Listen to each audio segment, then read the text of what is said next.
आदरणीय पद्मश्री श्रीमती संतोष जी यादव,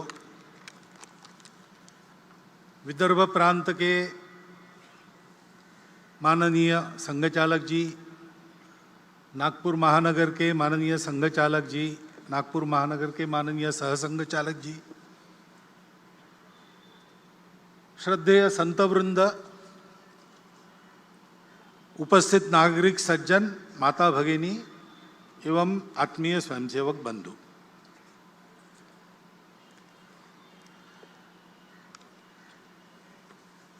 नौ दिन रात्रि शक्ति की उपासना करने के पश्चात विजय के साथ उदित होने वाली आश्विन शुक्ल दशमी के दिन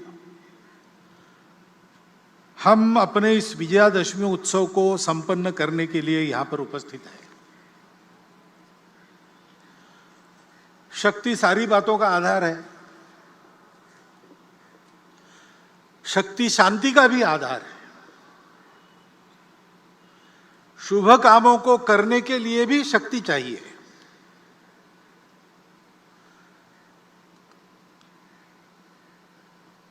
जो न दुख को दुख मन में मानता,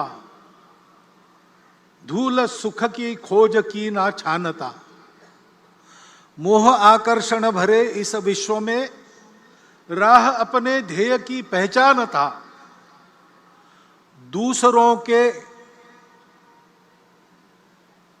दुख को दूर करना, उसके लिए विष भी पीना जिसको स्वीकार है, ऐसे व्यक्ति को भी साधना के द्वारा शक्ति का अर्जन करना पड़ता है, क्योंकि साधना ही मुक्ति का शुभ द्वार है। शक्ति भी तो शांति का ही आधार है। ऐसे शक्ति उपासना का यह उत्सव है, विजय का यह उत्सव है, और संयोग है कि उसमें प्रमुख अतिथि के नाते उपस्थित श्रीमती संतोष यादव जी उसी शक्ति का, ऊर्जा का, चैतन्य का प्रतिनिधित्व करने वाली है। गौरी शंकर की ऊंचाई को 2 बार उन्होंने पाटा है। संघ के कार्यक्रम में ऐसे समाज की जो कर्तृत्व संपन्न, प्रबुद्ध, सबके लिए आदर्श उपस्थित करने वाली माता भगिनी है, उनको निमंत्रित करना, उनका उपस्थित रहना, उनका प्रमुख अतिथि बनना, यह डॉक्टर साहब के समय से ही चलता आ रहा है।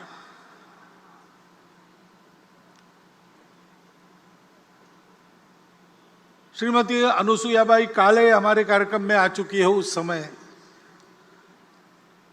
भारतीय महिला परिषद, इंडियन वुमेन्स कॉन्फ्रेंस की उस समय की अध्यक्षा राजकुमारी अमृत कौर भी यहाँ के शिविर में आ चुकी है।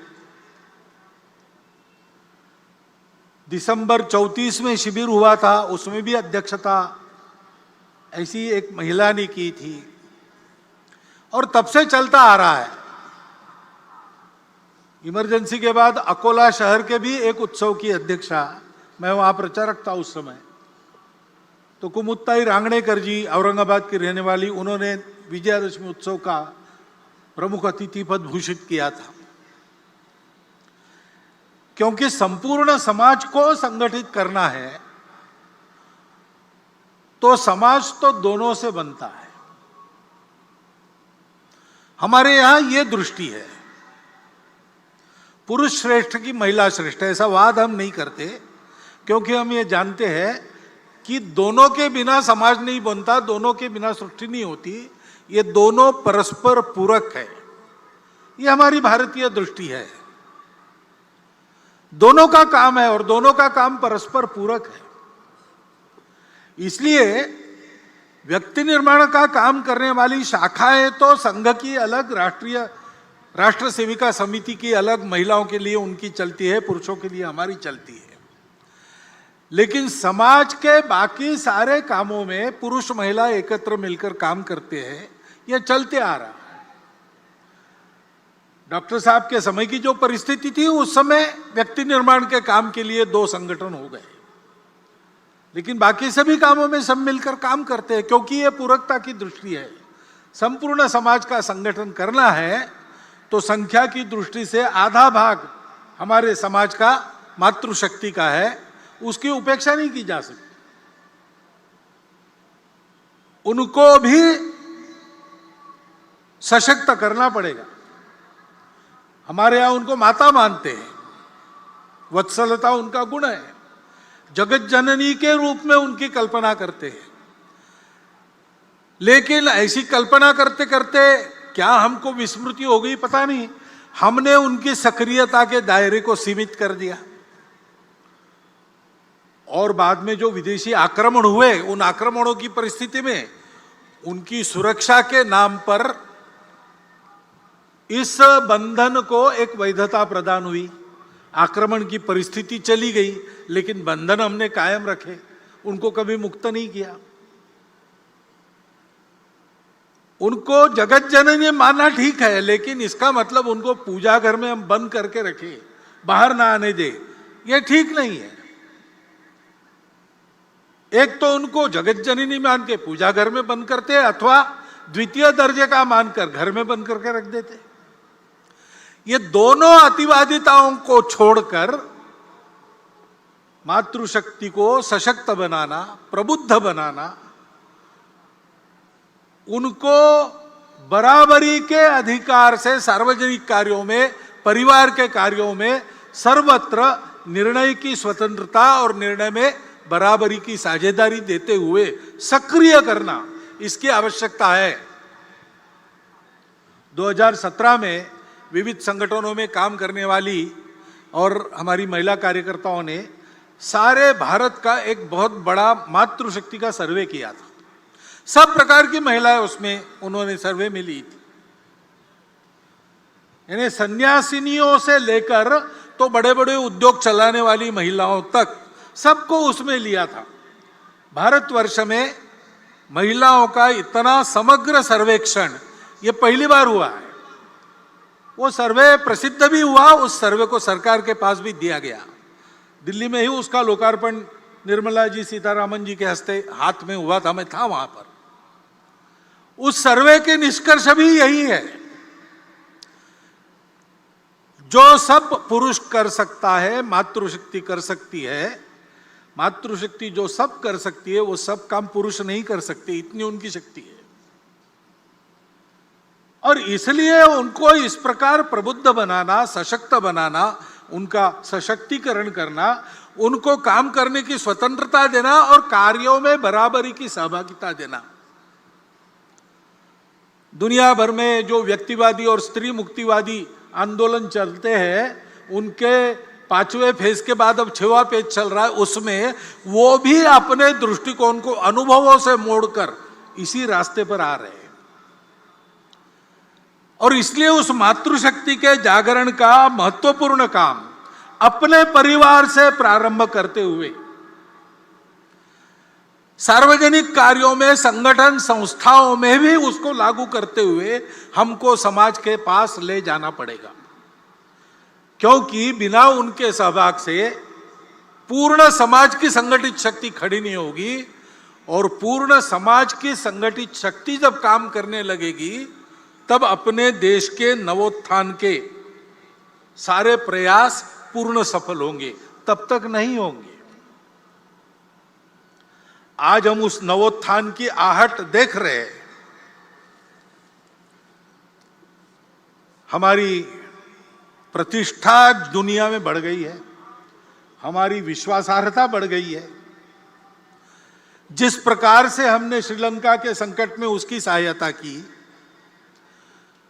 यूक्रेन के भूमि पर अमेरिका और रशिया की जो लड़ाई हो रही है, उसमें अपने देश के हित को ध्यान में रखते हुए और जागतिक मानवता के हित को भी कम न करते हुए जिस प्रकार की भूमिका हमने रखी, हमारी बात सुनी जा रही है, हमारा वजन बढ़ रहा है, हमको बड़ा आनंद होता है। राष्ट्रीय सुरक्षा के मामले में हम उत्तरोत्तर सफल होते चले जा रहे हैं और स्वावलंबी होते चले जा रहे हैं।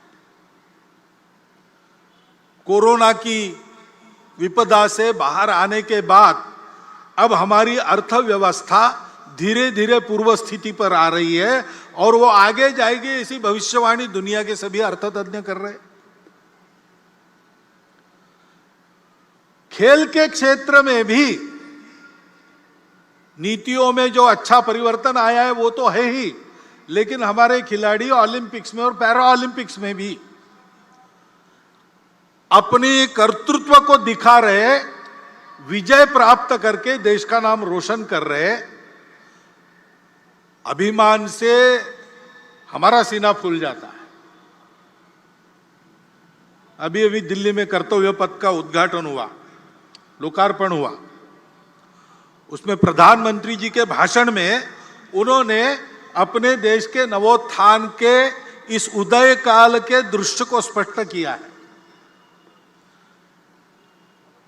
सांस्कृतिक प्रतीक, आर्थिक प्रगति के प्रतीक, हमारे देश के स्वाभिमान के प्रतीक, स्वतंत्रता के लिए जिन्होंने अपना प्राणार्पण किया उनके गौरव के प्रतीक कैसे कैसे खड़े हो रहे, उसके पीछे अपने समाज का कर्तृत्व कैसे दौड़ रहा है, इस सारा वर्णन आपने भी सुना है। इस नवोत्थान की आहट को सुनकर हम भी प्रसन्न होते हैं और हम भी कदम से कदम मिलाकर आगे बढ़ने की इच्छा करते हैं। लेकिन इस दिशा में आगे बढ़ना है तो आत्मनिर्भर ऐसा शब्द उपयोग करते हैं हम।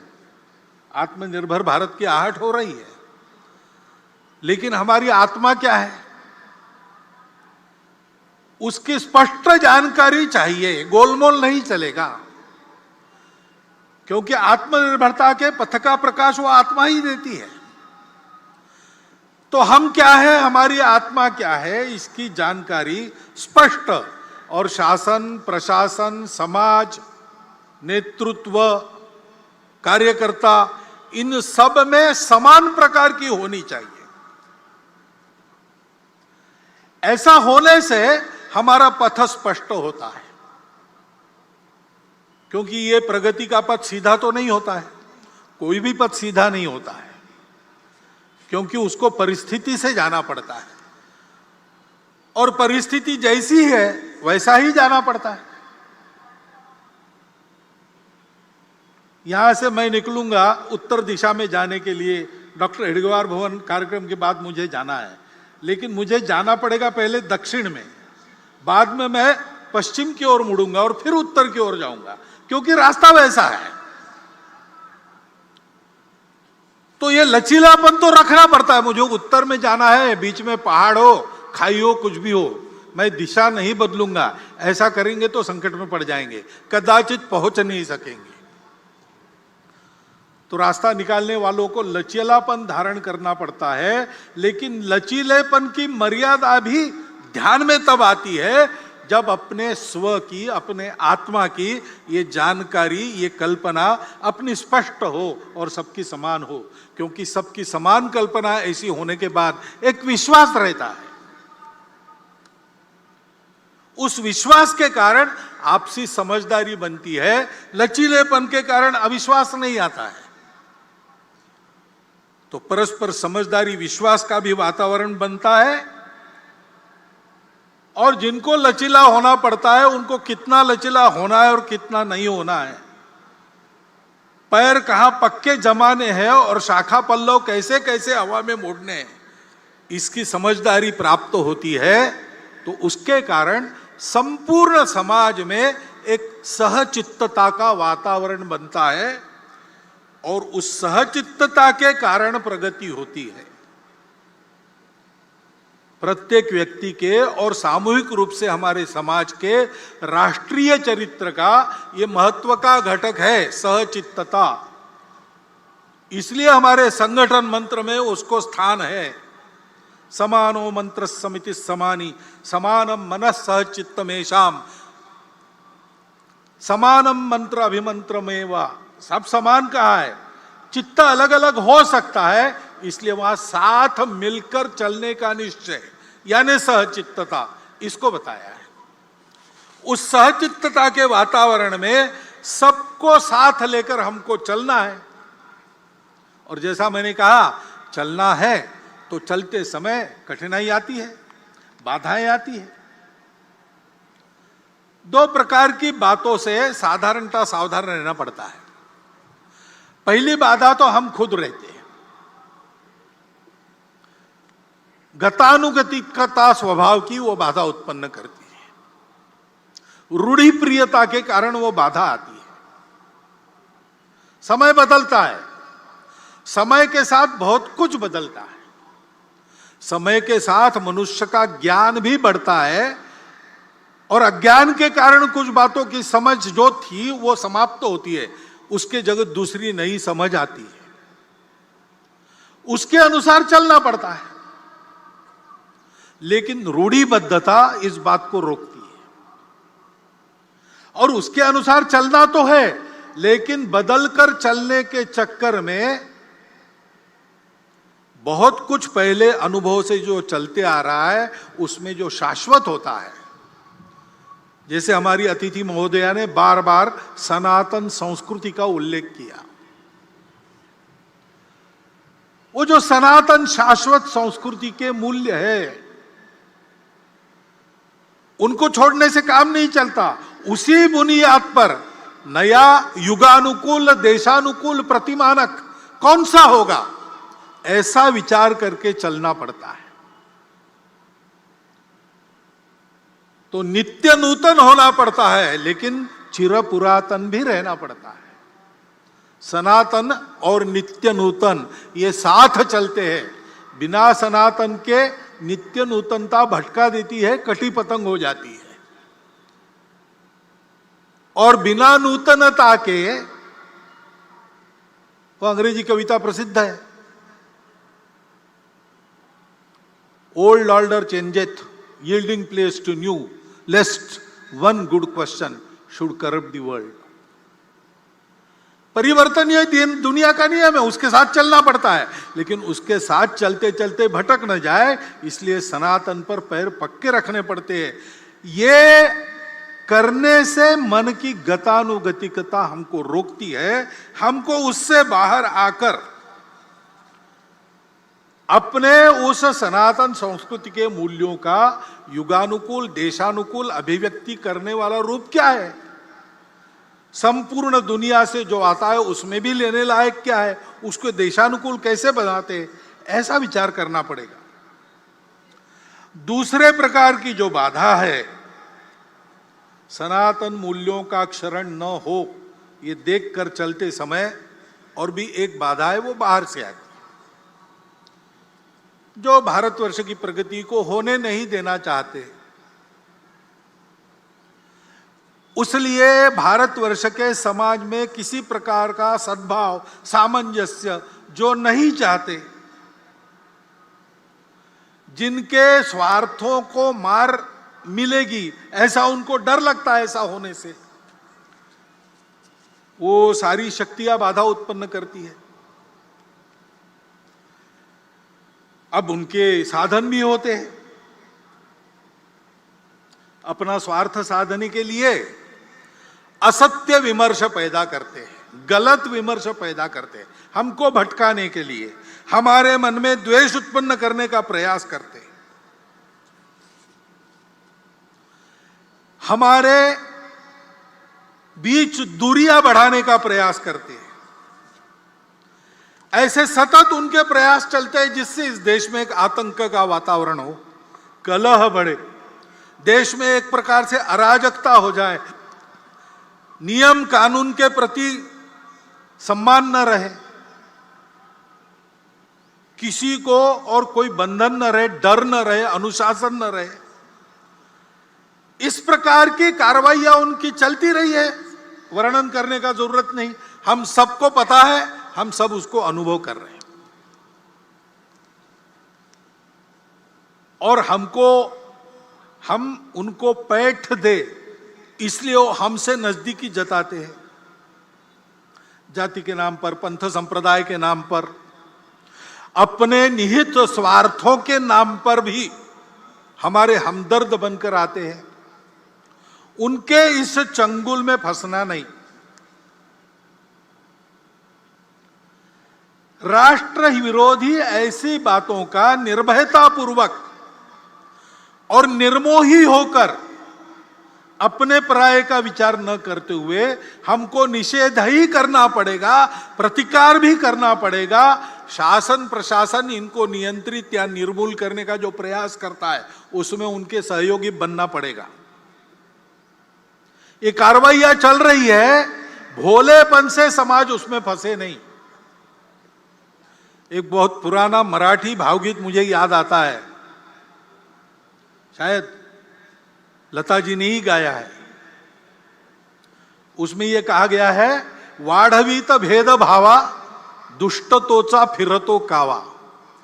भेद भावों को बढ़ाते हुए दुष्टता अपने छल कपट कर रही है। गाठुनिया भोळ्या जीवा अंधारात घालील घाव।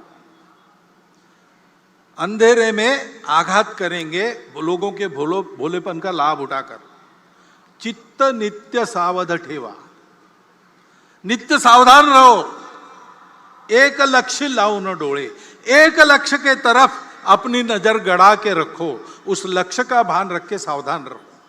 वो लक्ष्य क्या है? स्वाभाविक है, भारत का परम वैभव यही अपना लक्ष्य है। और इस लक्ष्य के लिए इस प्रकार सजगता से समाज का सबल और सफल सहयोग आवश्यक है। क्योंकि परिवर्तन आता है, परिवर्तन लाने वाले उपकरण रहते हैं, शासन है, प्रशासन है, समाज में तरह तरह के संगठन हैं, संस्थाएं हैं, एनजीओ काम करती है। लेकिन इन सबकी यशस्विता समाज का जब तक उनको समर्थन मिलता नहीं, समाज में जब तक वो परिवर्तन आता नहीं, तब तक ये सफल नहीं होती। कई इसके उदाहरण हैं। अब कई बार हम लोग मातृभाषा माध्यम, हमारे बच्चे अपनी भाषा को भूल रहे, आजकल लोगों को समझ में नहीं था, तकरार करते, ये भी कहते हैं नीति में चाहिए, नीति में चाहिए। अब नई शिक्षा नीति आई, उसके तहत उच्च शिक्षा तक धीरे धीरे मातृभाषाओं का आगमन हो रहा है। आगे चल के लागू हो जाएगा, पुस्तकें भी तैयार हो जाएगी, पढ़ाने वाले भी तैयार हो जाएंगे। लेकिन क्या हम अपने बच्चों को मातृभाषा माध्यम में पढ़ाने के लिए भेजते हैं? कि एक जो मिथक चलता है, करियर के लिए अंग्रेजी आवश्यक है। करियर के लिए अंग्रेजी आवश्यक नहीं है। मैं अकेला ये नहीं कहता हूं। पुणे में एक प्रदीप लोखंडे जी है, सप्रेम नमस्कार विनंती विशेष, ऐसा उनका नाम पड़ा है। क्योंकि उनकी एडवर्टाइजमेंट एजेंसी थी, तो मार्केट सर्वे करने के लिए वो हर गांव के सरपंच कोतवाल को पत्र भेजते थे कि आपके यहाँ बाजार है क्या, उस बाजार में लोग क्या खरीदते हैं क्या नहीं खरीदते, उनसे जानकारी लेते थे। उनका डाटा इतना समग्र और पूर्ण है कि उस समय महाराष्ट्र सरकार भी उनसे डाटा लेती थी अगर आवश्यकता पड़ी तो। उन्होंने 6वीं क्लास में स्कूल छोड़ दिया था और वो पुणे में आके एक छापखाने में काम करने लगे। करते करते उन्होंने अपनी शिक्षा भी की, बीकॉम हुए, अपनी एडवर्टाइजमेंट एजेंसी निकाली और इतने बड़े हो गए। वो मुझे मिले थे, वो भी यही बता रहे थे। वो कह रहे थे, भागवत जी आप भाषण करते हो तो बड़ा प्रकाशित वगैरह होता है, तो आप एक बात कहो भाषण में, ये बताओ कि अंग्रेजी करियर के लिए आवश्यक नहीं है। करियर जिससे बनता है वो बातें अलग होती है। और आज देखेंगे तो मूर्धन्य अपने देश के जिस क्षेत्र में जितने व्यक्ति है, लगभग सब लोग 80% मैट्रिक तक तो मातृभाषा में ही पढ़े। ऐसा होने के बाद भी और शासन की नीतियां इस ओर आने के बाद भी अगर हम अपने बच्चों को मातृभाषा में पढ़ाने वाले स्कूलों में नहीं भेजेंगे तो क्या वो नीति यशस्वी होगी? और केवल मांग करने से होगा? मातृभाषा की चर्चा तो हम बहुत करते हैं, क्या सब जगह अपने हस्ताक्षर हम अपनी मातृभाषा में करते हैं? क्या हमारे घर पर जो नाम फलक टंगा है, नेम प्लेट, उस पर हमने अपना नाम, अपने कुल का नाम मातृभाषा में लिखा है। अपने घर के कार्य प्रसंगों के निमंत्रण हम भेजते हैं। अपने परिचित मित्र लगभग सब 90% तो भारत के ही होते हैं, रिश्तेदार भी भारत के ही होते हैं। क्या वो हम अपनी मातृभाषा में उनको भेजते हैं? अपने से जब ये परिवर्तन समाज करता नहीं, तब तक मातृभाषा की नीति कैसे सफल होगी? शिक्षा नीति में, और हम कहते हैं संस्कार आजकल नहीं मिलते, संस्कार आने चाहिए, सुसंस्कृत देशभक्त नागरिक बनने चाहिए, लेकिन अपने पाल्यों को स्कूल में भेजते समय हम क्या बताते हैं? ऐसा पढ़ो कि अधिक कमाओगे, ऐसा बताते हैं कि ऐसा पढ़ो कि देश के उत्तम नागरिक बनोगे, ऐसा बताते हैं। पाल्यों को अगर हम ये मंत्र देकर भेज रहे कि कुछ भी करके अधिक कमाने वाली डिग्री लो, तुमको उस डिग्री का ज्ञान लेने की इच्छा हो ना हो, मन के विरुद्ध पैसा पैसा पैसा पैसा ऐसा होने के लिए तुमको वही करना चाहिए। जब तक ये अभिभावक पढ़ाते, तब तक छात्र कैसे देशभक्त सुसंस्कृत नागरिक बनेंगे? वो तो पैसा कमाने वाली मशीन ही बनना चाहेंगे। शुरू समाज से होती है सारी बातें। संस्कार भी समाज में, घर में अभिभावक देते हैं। सामाजिक आयोजनों में और माध्यमों के द्वारा, जननेताओं के द्वारा संस्कारों का वातावरण होता है। केवल विद्यालय महाविद्यालयीन शिक्षा में संस्कार नहीं मिलते। हमको परतंत्र बनाने वाली शिक्षा जब शासन के संपूर्ण आशीर्वाद से लागू थी स्वतंत्रता के पूर्व, तो हमारे स्वतंत्रता के लिए हमारी सनातन संस्कृति के आधार पर नए भारत की कल्पना करके संघर्ष करने वाले सबके सब लोग उसी शिक्षा पद्धति में से निकले। लोकमान्य तिलक कहां पढ़े थे? गुरुकुल में नहीं पढ़े थे। महात्मा गांधी गुरुकुल में नहीं पढ़े थे। योगी अरविंद गुरुकुलों में नहीं पढ़े थे। डॉक्टर हेडगेवार की शिक्षा अंग्रेजी पद्धति से हुई थी। लेकिन ये सब लोग देशभक्त सुसंस्कृत लोग क्यों बने? तो केवल स्कूली शिक्षा पे निर्भर नहीं थे। घर का वातावरण, समाज का वातावरण, इसके कारण उनके संस्कार बने। समाज का यह दायित्व बनता है, प्रत्येक परिवार का, जो समाज की छोटी इकाई है, उसका यह दायित्व बनता है। वहां परिवर्तन नहीं आएगा तो कैसे शिक्षा नीति संस्कार लाने में सफल होगी? दूसरी ऐसी ही स्वास्थ्य की आवश्यकता रहती है। हम चाहते हैं, हमारा प्रस्ताव भी है, आप सबकी इच्छा है कि सबको सुलभता से मिले, सस्ते में मिले, और समग्र विचार करके, सभी पाखियों का विचार करके जिसको जो लागू होता है ऐसा देने वाली, एक शब्द चलता है प्लूरोपैथिक, ऐसी चिकित्सा पद्धति, ऐसी चिकित्सा व्यवस्था सरकार करे। ठीक है, लेकिन स्वास्थ्य केवल उपचार पर निर्भर नहीं रहता। बीमार होने पर उपचार की बात है, बीमार न होने के लिए कुछ करना पड़ता है। इलनेस की व्यवस्था हमारी अपेक्षा ठीक है, लेकिन वेलनेस का काम हमको भी करना पड़ता है। अब सरकार के नीति के कारण और उनके आशीर्वाद से भी योग की बात रूढ़ हो रही, सब लोग योगासन करें ऐसा प्रयास चल रहा है। संयम की आदतें, सार्वजनिक स्वच्छता की आदतें, इन सारी बातों में शासन की नीति तो अग्रसर हो रही। हमारी आदतें बदली है क्या? हम अपना कचरा कहां पर डालते हैं? हम अनावश्यक कचरा करते हैं क्या? अपने पर्यावरण को, अपने घर के परिवेश को स्वच्छ रखते हैं कि नहीं रखते? हमारी स्वयं की आदतें स्वच्छता की है कि नहीं? कितनी बातें सोचनी पड़ेगी। समाज जब तक सहयोग नहीं करता, व्यवस्था यशस्वी नहीं होती। केवल डॉक्टर अंबेडकर साहब ने कहा था कि संविधान के द्वारा सबको आर्थिक स्वतंत्रता और राजनीतिक स्वतंत्रता का लाभ हुआ है, परंतु वो पूरा का पूरा मिले, अमल में आए, इसलिए सामाजिक स्वतंत्रता की आवश्यकता है और वो समाज की लानी पड़ेगी। कानून नियम तो बने, बाद में भी बने और आज भी बन रहे हैं। समाज में विषमता का निर्मूलन हो और समता को लाया जाए, यह उद्देश्य बताकर, यह उद्देश्य बनाकर भी नियम कानून तो बन रहे हैं, लेकिन विषमता रहती कहां है? विषमता तो हमारे आपके मन में रहती है।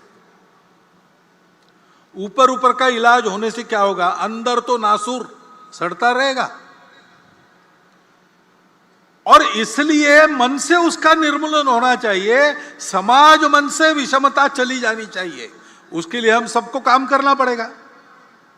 मैं और मेरा कुटुंब, इसके मित्र, हमारे आसपास समाज में जितने प्रकार बाकी लोग मानते हैं, जाति मानते होंगे, भाषा मानते होंगे, पंथ संप्रदाय मानते होंगे, सब में मेरे अपने मित्र रहेंगे, जिनका मेरे घर और मेरा उनके घर आना जाना रहता है।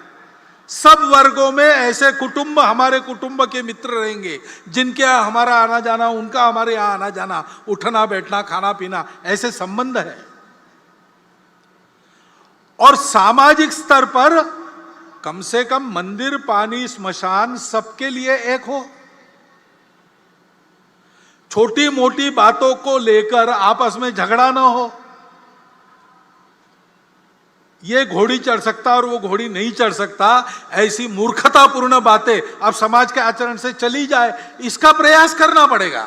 यह प्रयास समाज में होगा, हम सब लोग करेंगे, संघ के स्वयंसेवक करेंगे, समाज के सुबुद्ध नागरिक करेंगे, तब तो विषमता का निर्मूलन होगा और आर्थिक और राजनीतिक स्वतंत्रता प्रत्येक व्यक्ति तक पहुंचाने वाली सामाजिक स्वतंत्रता का लाभ हमको होगा। यह हम सबको करना पड़ेगा। आर्थिक उन्नति के लिए भी रोजगार की बात आती है। बहुत सारी बातें चल रही है, स्किल ट्रेनिंग हो रहा है, उद्यमिता को बढ़ावा देने वाली नीतियां आ रही है, और हम सब लोग चाहते हैं हमारी अर्थव्यवस्था कैसी हो? रोजगार उन्मुख हो, रोजगार बढ़ाने वाली हो, उपभोगवाद रहित हो, शोषण मुक्त हो, पर्यावरण की मित्र हो। सारी दुनिया आजकल ऐसा ही विकास चाहती है, हम भी चाहते हैं, परंतु हमारे जीवन से भोग वृत्ति को हमने निकाल दिया कि हमारे जीवन में संयम है। हम अपने परिवार में रहन सहन में सादगी बरतते हैं, जितना आवश्यक उतना ही खर्चा करते हैं कि अपने वैभव का प्रदर्शन करने के लिए लुटाते हैं। हमारी प्रवृत्ति क्या है? हम इसकी चिंता करते हैं कि नहीं कि मेरे करने में, मेरे अपने लिए कमाने में किसी का शोषण न हो। योगः कर्मसु कौशलम गीता में कहा है, और तथागत ने कुशलस्य उपसंपदा कहा है। वो कुशलता ये है, अपना जीवन चलाना, दूसरे किसी के जीवन को हानि बिना पहुंचाए। ये हमारी परंपरा है। क्या हमारे जीवन में वो आई है? बीच में चली गई, हम स्वार्थी बन गए। उस स्वार्थ को अपने मन से हटाकर हमने इस आचरण को अपनाया नहीं, तो शोषण मुक्त अर्थव्यवस्था कहां से आनी? रोजगार यानी केवल नौकरी, और नौकरी के पीछे ही भागेंगे, और वो भी सरकारी हो, और बने तक मेरे घर के पास हो ऑफिस। ऐसा सब लोग दौड़ेंगे तो नौकरी कितनी दे सकता है? सरकारी और प्राइवेट मिलाकर किसी भी समाज में 10, 20, 30% ज्यादा से ज्यादा नौकरियां होती है। बाकी सबको अपना काम करना पड़ता है। उस उद्यमिता की प्रवृत्ति बढ़नी चाहिए। स्टार्टअप्स वगैरह सरकार शुरू कर रही, सरकार उसको प्रोत्साहन दे रही, लेकिन हमको उधर जाना चाहिए। हम करते हैं तो होता है। कोरोना में हमने देखा, कोरोना में और बड़ी संख्या में 3 करोड़ से ऊपर लोगों का इधर से उधर जाना हुआ, रोजगार छूट गए, नए रोजगार नहीं बने। ऐसे लोगों को रोजगार देने का काम हमने किया, केवल संघ के स्वयंसेवक ने नहीं। कोई एक संगठन, एक सरकार, एक नेता नहीं कर सकता, लेकिन उस समय सब लोग इकट्ठा आ गए। शासन प्रशासन भी आया, समाज के सधन संपन्न व्यक्ति भी आए, उद्योग चलाने वाले लोग भी आए, संघ के कार्यकर्ता, समाज के कार्यकर्ता, सब एक हुए और सबने प्रयास किए, तो मिल गया काम लोगों को। और इस अनुभव से सीखकर जो स्वयंसेवक आर्थिक विषयों को ध्यान देने वाले संगठन में काम करते हैं, उन्होंने बाद में भी ये उपक्रम चलाया। समाज के ऐसे सब लोगों को साथ लिया, उनके साथ वो रहे, और एक एक जिला केंद्र पर उस जिला में ही जिनको काम मिल सकता है वहां के तरुणों को ऐसे रोजगार कौन से, उनका प्रशिक्षण और रोजगार देने की बात उन्होंने शुरू की। 350 जिलों में ये काम शुरू हो गया है, सब जिलों में शुरू होगा, और अभी तक बड़ा उल्लेखनीय रोजगार देने का काम उनके द्वारा हुआ है। आंकड़े मेरे पास नहीं है, नहीं तो मैं बताता, लेकिन ये मुझे मालूम है कि 350 जिलों में जिला केंद्र से ये काम शुरू हो गया है। ये हम अगर करेंगे नहीं तो अकेली सरकार और प्रशासन कितना रोजगार बढ़ा सकते? रोजगार लघु उद्योगों में, सहकारिता में, कृषि में सबसे ज्यादा होता है। ये तो अधिकांश सारे समाज के हाथ में है। समाज अगर ध्यान नहीं देता तो ये होता नहीं है। बार बार समाज समाज समाज, ये मैं क्यों कह रहा हूं? सरकार को उसके दायित्व से मुक्त करना मैं नहीं चाहता हूं, और हमको मुक्त नहीं करना है, उस पर नजर रखनी है, ठीक करते हैं कि नहीं अपने दायित्व को पूरा। जनता का यही काम है। परंतु वो अपना दायित्व पूरा करेंगे तो भी अगर समाज नहीं करता तो उनकी बातों का यश नहीं आने वाला, क्योंकि सब बातों का कारण समाज है। उस समाज में ये परिवर्तन लाना पड़ेगा। समाज बड़ा विशाल है, कुछ लोग उससे भी डरते, इतनी बड़ी जनसंख्या है, पहले उसको कम करो नहीं तो कुछ नहीं होगा। ये वाक्य पूर्ण सत्य नहीं है। ये बात सही है, जनसंख्या जितनी ज्यादा उतना बहुत ज्यादा, लेकिन यही एक बात नहीं है, क्योंकि जनसंख्या जैसे एक बोझ के रूप में देखी जा सकती है, वैसे जनसंख्या का ठीक से उपयोग किया तो एक साधन बनता है, एसेट बनता है। आज अपनी इतनी ज्यादा जनसंख्या है तो जैसे उसका वर्णन बोझ के रूप में हो सकता है, वैसे हम ये भी कह सकते हैं कि हम आज डेमोग्राफिक डिविडेंड की स्थिति में है। 57 करोड़ युवाओं की संख्या किसी दुनिया के देश में नहीं है। चीन हमारा पड़ोसी बूढ़ा हो चुका है, हम जवान रहने वाले 30 साल तक। जनसंख्या का विचार दोनों रूप से हो सकता है, वो एक साधन भी है, और एक परिस्थिति में विचार करता है तो एक बात लगती है, दूसरे परिस्थिति में विचार करता है दूसरी बात लगती है। चीन की इतनी ज्यादा जनसंख्या थी, उनको बोझ लगने लगा, उन्होंने एक परिवार में एक संतान और बाद में नहीं संतान, ऐसी नीति अपनाई। बड़े कड़े प्रयास से उन्होंने उसको लागू किया। हुकुमशाह है वहां, डिक्टेटरशिप है, यशस्वी हो गए। लेकिन फिर उनके ध्यान में आ गया अब सब बूढ़े ही बूढ़े हैं, काम करने के लिए जवान कहां से आएंगे? तो अब उन्होंने 2 संतति को प्रोत्साहन देना शुरू कर दिया। हमारे यहां क्या है, हमको भी विचार करना पड़ेगा। हमारा देश 50 वर्षों के बाद कितने लोगों को खिला सकता है? उस समय समाज में काम करने वालों की कितनी संख्या चाहिए? काम न कर सकने वाले उस समय कितने रहेंगे? आज के 57% युवा 50 साल के बाद काम करने की स्थिति में रहेंगे क्या? अपने देश का पर्यावरण कितने लोगों को खिला सकता है, कितने लोगों को झेल सकता है? इतने लोगों के शिक्षा की, स्वास्थ्य की क्या व्यवस्था हम कर सकेंगे? इतने लोग काम करेंगे, रहेंगे भी, क्या क्या करना पड़ेगा? और केवल देश का प्रश्न नहीं है, जन्मदात्री तो माता होती है, वो हमारी मातृशक्ति का सशक्तिकरण हमने कितना किया है? उनका स्वास्थ्य कैसा है? उनको, उनकी इच्छा क्या है, उनकी आवश्यकता क्या है?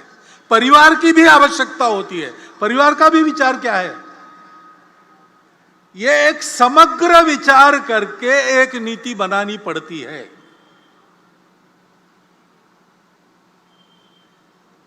हमने ऐसी नीति बनाई, कुछ वर्षों पूर्व भारत सरकार ने बनाई, और 2.1 ऐसा एवरेज संतान, हमने उसको इतनी अच्छी तरह लागू किया, दुनिया को भी ये उम्मीद नहीं थी, वो आश्चर्य कर रही है। उससे भी नीचे हम आ गए 2 तक। लेकिन बहुत नीचे आना भी गड़बड़ होता है।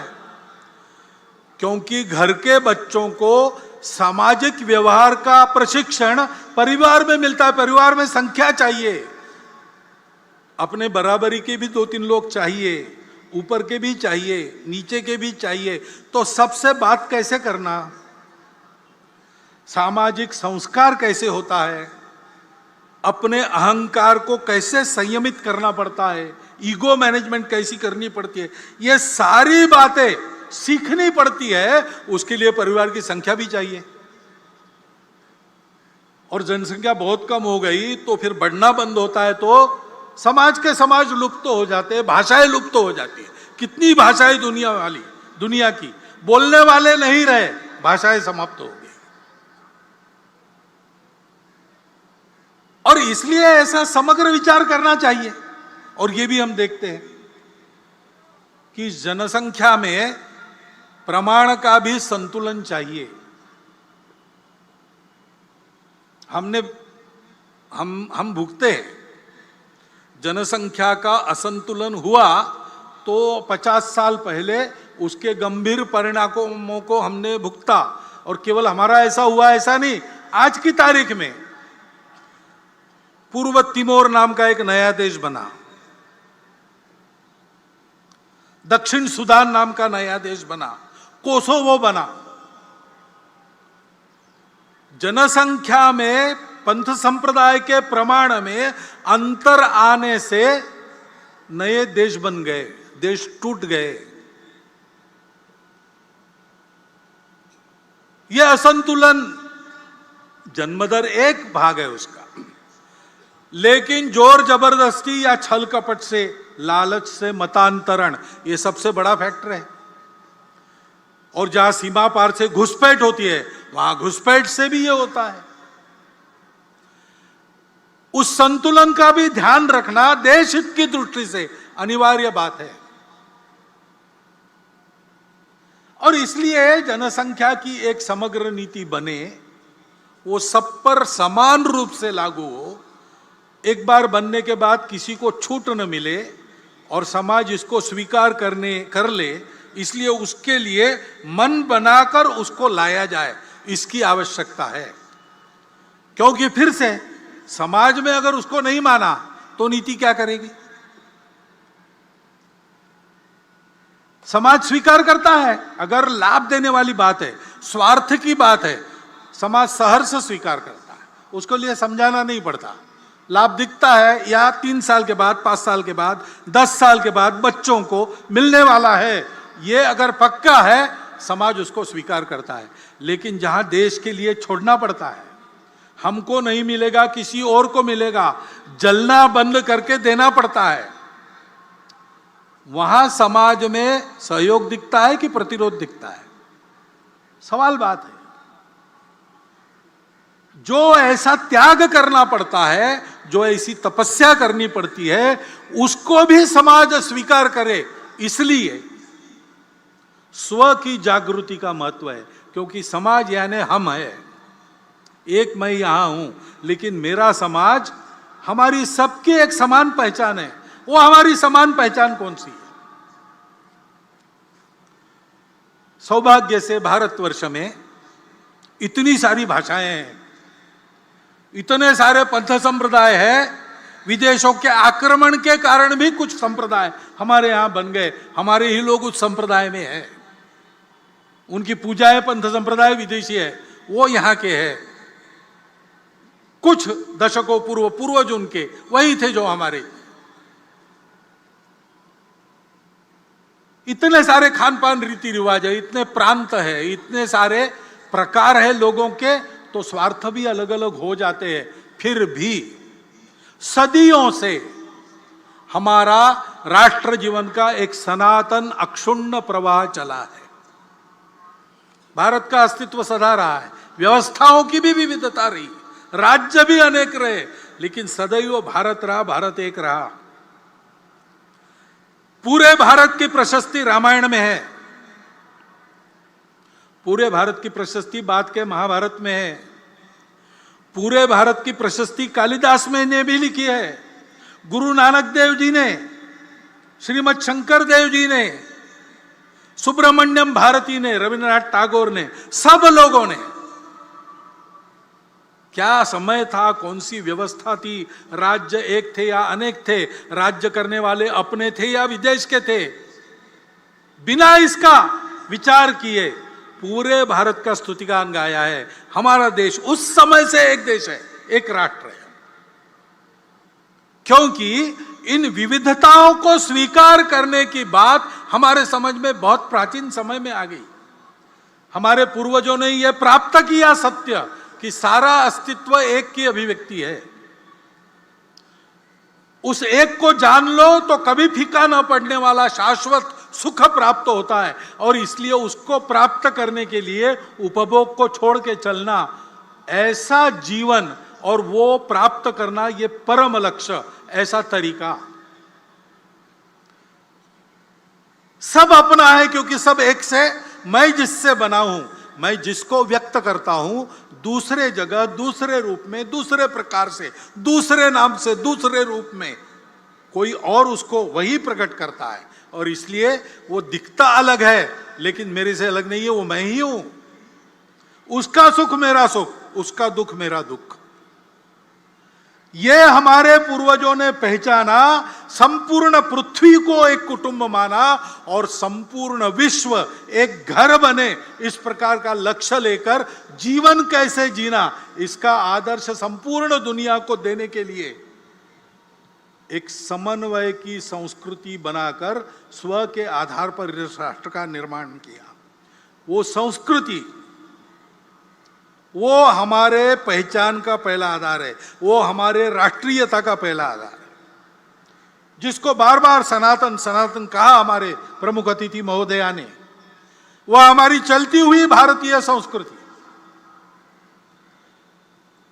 खान पान, रीति रिवाज वगैरह ऊपर की बात है, आचार धर्म है, वो बदलते रहता है, लेकिन मूल्य समान है, क्योंकि इस सत्य के वो है, वो कोई कल्पना नहीं है, थियरी नहीं है, उस सत्य को साक्षात किया, वो सत्य सदा विद्यमान रहता है। उसके आधार पर हमने कहा कि धर्म से चलो।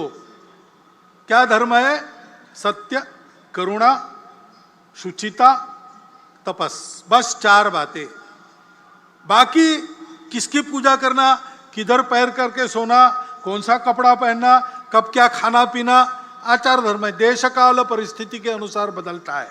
जो चलता है वो रखो, जो बदलना है वो बदलो, परंतु जो भी करोगे, जिस किसी नाम रूप से करोगे, वो सत्य होना चाहिए, सत्य से मेल खाने वाला होना चाहिए, उसमें सबके प्रति करुणा चाहिए, संवेदना चाहिए, अंतर्बाह्य शुचित्व धारण करके तुम ये विचार करोगे तो ये करुणा संभव है, ये सत्य संभव है, और उसके लिए तुमको तपश्चर्या करनी पड़ेगी। ये 4 जिसमें नहीं है, इस 4 में से एक का भी अधिक्षेप या तिरस्कार जिस बात में होता है वो अधर्म है, चाहे वो चलता आया हो। इसलिए अस्पृश्यता अधर्म है, जात पात की विषमता, भेद अधर्म है। कहीं भी लिखा हो इसमें सत्य, हम सब एक है, इसका अधिक्षेप होता है। इसमें परस्पर संवेदना, करुणा का अधिक्षेप होता है। इसमें तन मन की शुचिता का अधिक्षेप होता है, और इसमें तपस की प्रतिष्ठा कम हो जाती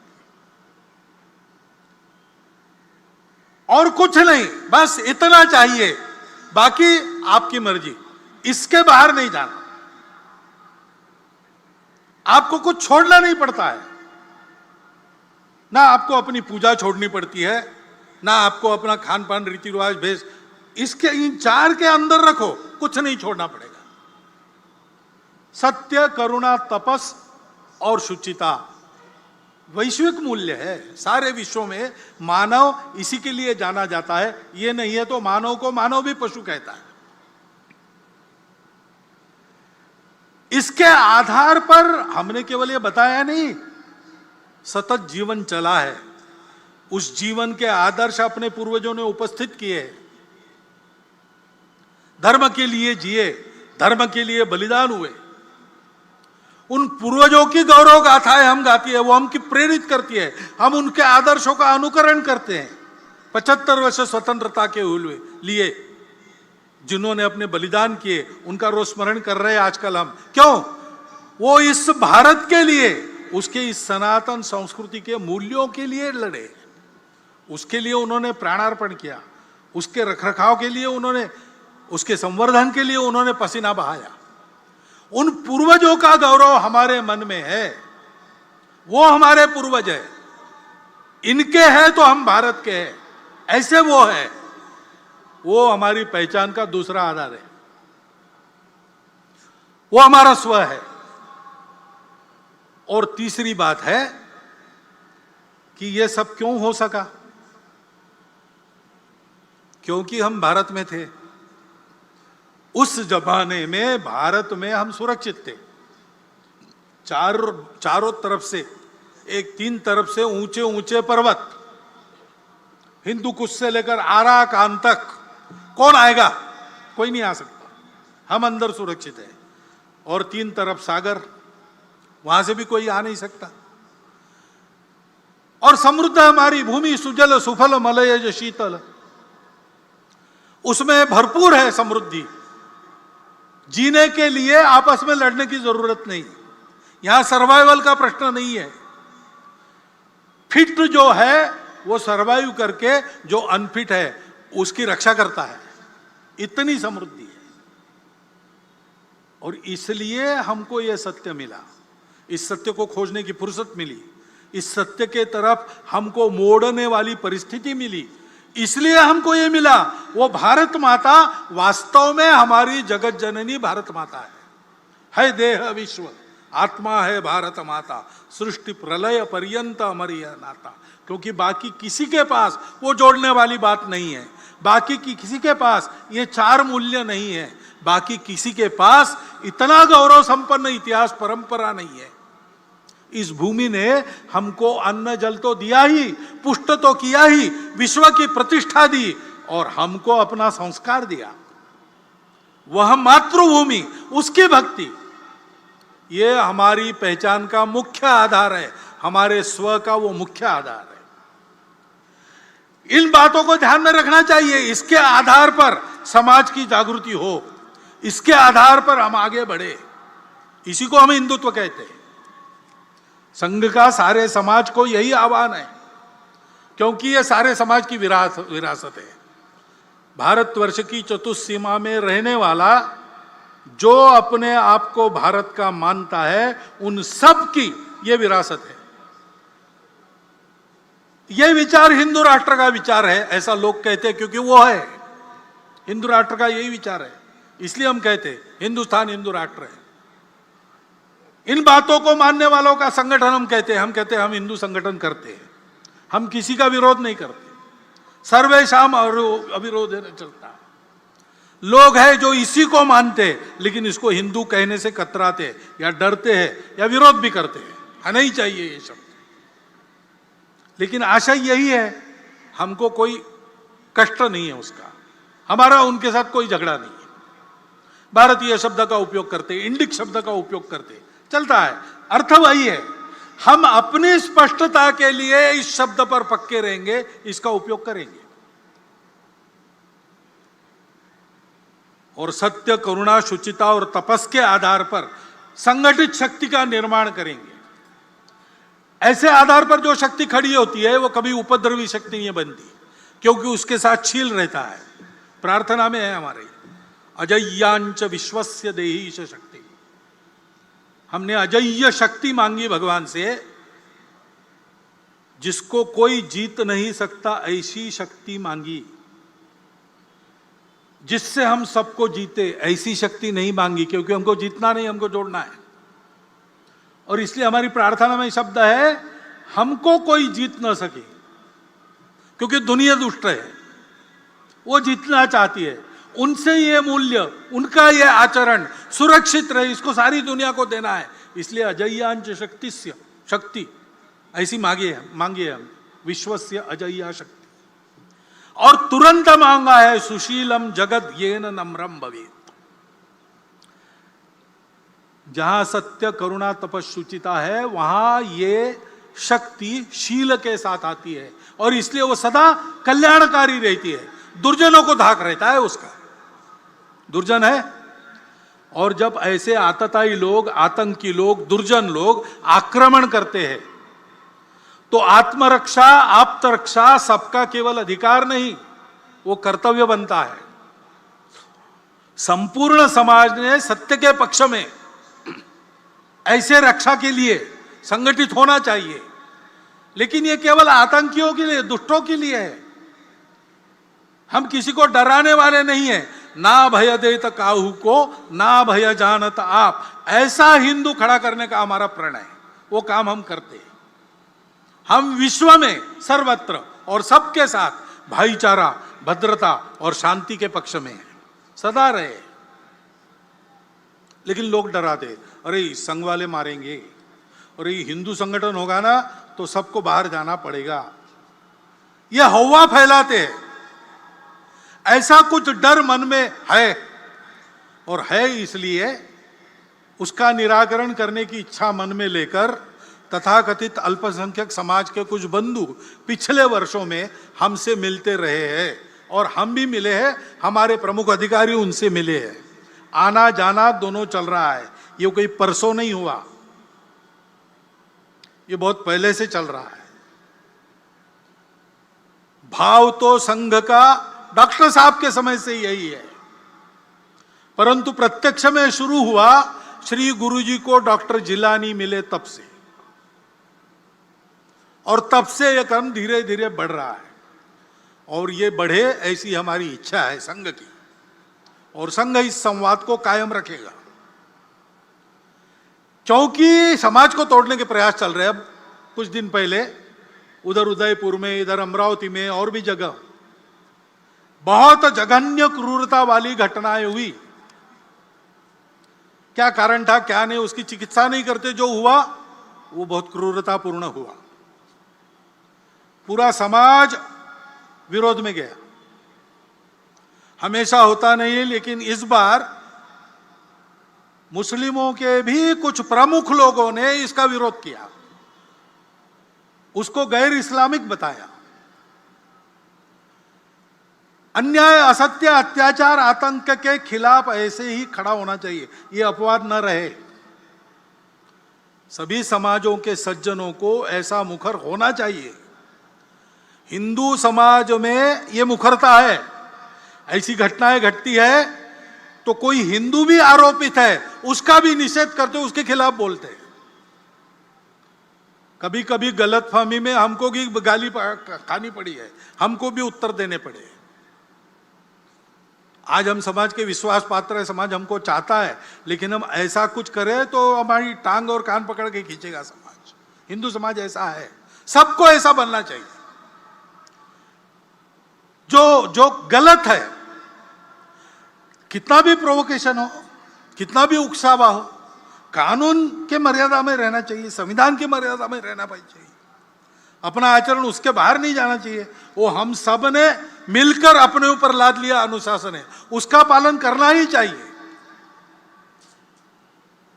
नहीं करते तो गलत आचरण है, उसके खिलाफ मुखर होना चाहिए। ये मुखरता समाज का स्वभाव बनना चाहिए। इसके नियंत्रण में सक्रियता और सहयोग समाज का स्वभाव बनना चाहिए। इसकी आवश्यकता है। कानून, संविधान की मर्यादा सबको पालन करनी चाहिए, और उसके अंदर विरोध जताते समय भी अपने बोलने से समाज जुड़ जाए, टूटे नहीं। दिल को किसी के तोड़े मत, श्रद्धा को ठेस न पहुंचाए। इसकी चिंता करनी पड़ेगी, इसका ध्यान रखना पड़ेगा। क्योंकि हम सब लोग दिखते भिन्न हैं, लेकिन हम दिखते अलग है, इसलिए हमारा अलगाव है। हम एक दूसरे के नहीं है, हम भारत से अलग है, हमको अलग चाहिए। ये गलत विचार है। इस गलत विचार का दुख भरा परिणाम हमने देखा है। ऐसा गलत विचार करने के कारण भाई टूटे, धरती खोई, मिटे धर्म संस्थान, ये प्रसंग हुआ। हमको फिर से उस रास्ते से नहीं जाना है। हमको एक रहना है। हमको एक रहना है तो हमको भारत होना है। हम भारत के, हम भारत के पूर्वजों के हम भारत के संस्कृति के हैं, हम भारत के पूर्वजों के हैं। हम चाहे पंथ संप्रदाय से अलग अलग हो, भाषा प्रांत से अलग अलग हो, खान पान रीति रिवाज अलग अलग हो, हम समाज और राष्ट्रीयता के नाते एक है। यही हमारे लिए तारक मंत्र है। ये स्वतंत्रता का 75वां वर्ष है।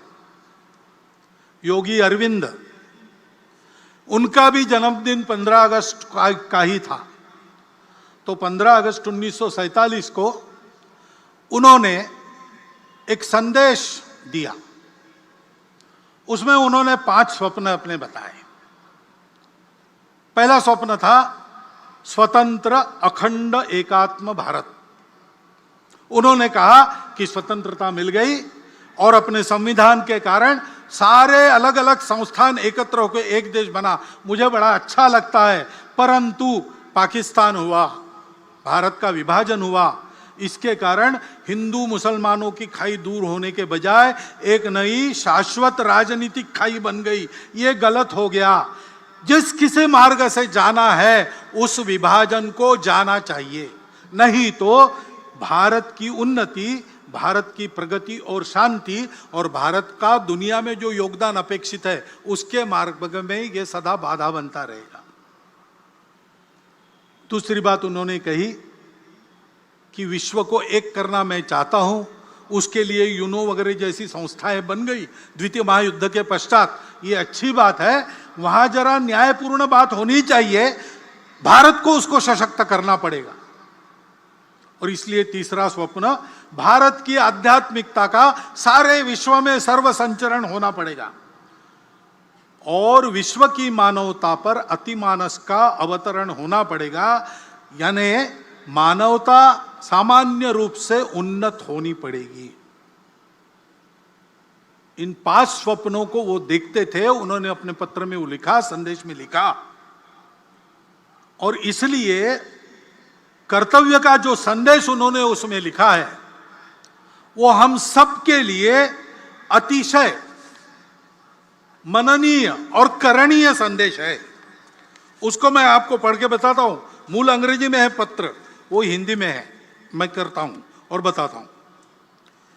महर्षि अरविंद कहते हैं, राष्ट्र के इतिहास में ऐसा समय आता है जब नियति उसके सामने ऐसा एक ही कार्य, एक ही लक्ष्य रख देती है जिस पर अन्य सब कुछ, चाहे वह कितना भी उन्नत या उदात्त क्यों न हो, न्योछावर करना ही पड़ता है।